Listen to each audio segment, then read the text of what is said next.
Anybody remember where we get the teaching on sin from? Mortal and venial sin? The Bible! Open up yours to 1 John chapter 5, starting at verse 16. It says this: if anyone sees his brother committing what is not a mortal sin, he will ask, and God will give him life, for whose sin is not mortal. There is sin which is mortal. I do not say one is to pray for that. All wrongdoing is sin, but there is sin which is not mortal. Bam! Mortal and venial sin right here in the Word of God. The Catholic Church didn't make it up. It's right here. Sin that is mortal, sin that is not mortal. Right here. Now, why do we have to go? Now, let me go. First of all, mortal sin 101. Here's how it works. In order for a sin to be mortal, three things must be true and present at the same time.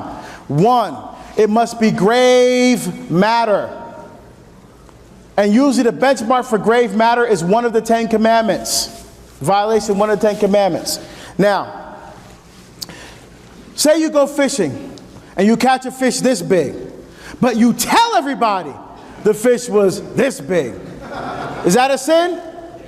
Of course, you lied. All right. Is it grave matter? No, it's a fish. Okay. However, your wife's on her period. Damn, you can't have sex. And so you go to your little computer and you watch your little pornography and you masturbate while you're watching the porn. That's grave. You say, well, I'm not hurting anybody. I'm not violating anybody. Excuse me. If you look at the Catechism of the Catholic Church, that is committing adultery. That is under the section of committing adultery. Why? Because Jesus says, if you even lust, look at a woman with lust, you've already committed adultery with her in your heart. Oh, remember the heart? That's the place where your desire for God lives inside of you. You've emptied that desire for God and filled it with the desire for flesh. That's why it's there, man. If whatever grave matter act you do, if that act is done with full knowledge and deliberate consent of the will, I know what I'm doing is wrong and I freely choose to do it anyway.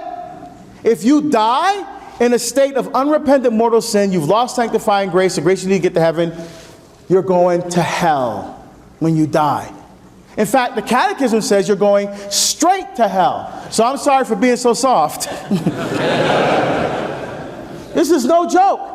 Like I said, some of you, if you leave this church right now before going to confession, you're going to hell because you think you're a good person, whatever that means.